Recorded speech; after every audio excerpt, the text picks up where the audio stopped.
قال خطبنا رسول اللہ صلی اللہ علیہ وسلم، وہ فرماتے ہیں کہ ہمیں خطبہ ارشاد فرمایا نبی اکرم صلی اللہ علیہ وسلم نے شعبان کے آخری دن، فقال، اور فرمایا، یا ایھا الناس، اے لوگو، قد اظلکم شہر عظیم، تم پر ایک عظمتوں والا مہینہ سایہ فگن ہو گیا ہے۔ ظل کہتے ہیں سائے کو، اظلکم تم پر سایہ فگن ہو گیا ہے، ایک بہت عظمتوں والا مہینہ۔ اب دیکھیں یہ وہی ہے بات جو انگریزی کے محاورے میں ہے کہ coming events cast their shadows before, آنے والے واقعات کا ایک سایہ سا پہلے سے پڑ جاتا ہے۔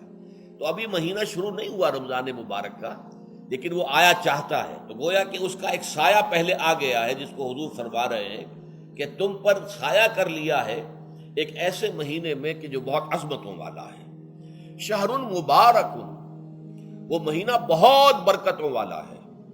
شہر فیہ لیلۃ خیر من الف شہر، یہ وہ مہینہ ہے کہ جس میں ایک رات وہ بھی ہے کہ جو 1000 مہینوں سے افضل ہے۔